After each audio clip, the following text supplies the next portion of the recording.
It's Mickey with CarryTrainer.com.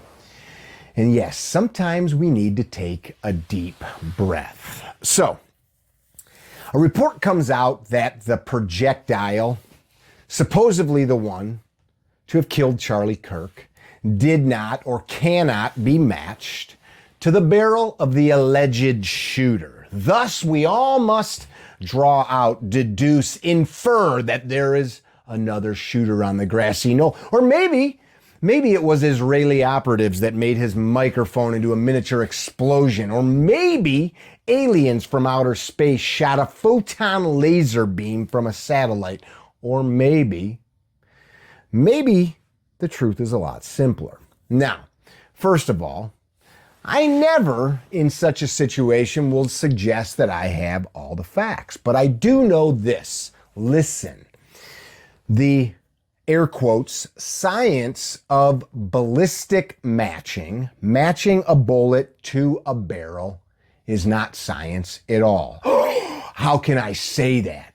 Because on the news or on the forensic show that I saw, they match it right up. It is known as pseudoscience. In fact, it is completely predicated on the notion that an expert uses his or her subjective viewpoint to match the microscopic marks supposedly left by the spinning projectile going out the barrel, being rubbed on by the rifling inside the barrel.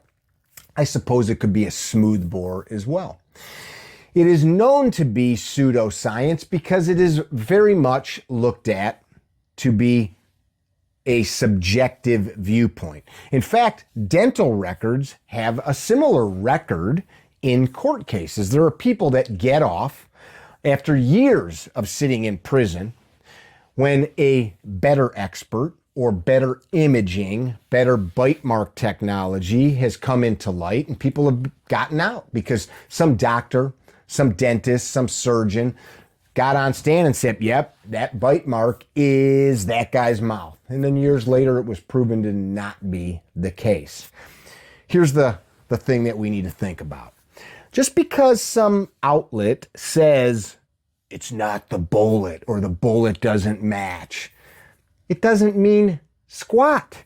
It means that the bullet fragment left there that was collected, and bullets don't just go through tissue, go through targets, go and hit things like the dirt and always come out intact. In fact, I have seen projectiles smack into rock hard oak logs. I did a video of a .223 round that I pulled out of a log that I split that was perfectly intact.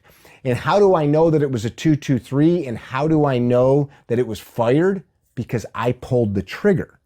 It was perfectly intact. On the flip side, I have seen .223, 9mm, and other projectiles completely upset and fall apart. Upset is the term used in ballistics when a bullet, when its shape is disrupted by tissue or impacting something like a sofa or a wall or a window or a bone. Bullets do funny things, especially when you're talking about high velocities, in this case, a high velocity rifle round. So here's my point. Don't just hear or see some news blurb and immediately think it means XYZ, especially when the creator gave you a pretty sharp supercomputer between your ears. You can do the little bit of work and you can read about some of these things and say, hey, what is the science or pseudoscience of ballistic matching? Just because it's been used in court doesn't make it the end-all, be-all. And what is required for an expert to get a match that's viable? Read about the stuff. Don't just listen to news sources or people like me. It's free. It's free for me to put my phone on a tripod and talk. You get what you pay for. So think about that. If you needed expert legal advice or expert medical advice, if somebody's life was on the line, money becomes less and less and less of a factor. I just had a friend that had eye surgery, and her husband said, with stuff like this, we're not looking for bargains. We're talking about somebody's sight. It's your duty to seek out, to draw out the truth. The word educate comes from the word educo. That means to draw out. It means to dig out the truth, man. It's on you to do it.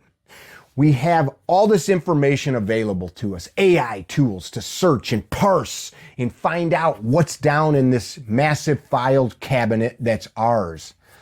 Don't leave it up to other people to decide the truth for you, to decide what the facts are. Be well. Don't be dickheads. Tell somebody you love them and go find the facts before you jump to conclusions. And I hope that everything that happened with Mr. Charlie Kirk is brought to light. We'll see you guys soon. We've got an upcoming class in Wisconsin. We've got Pennsylvania. We've got Las Vegas coming up real soon as well. Rifles and pistols. Bye now.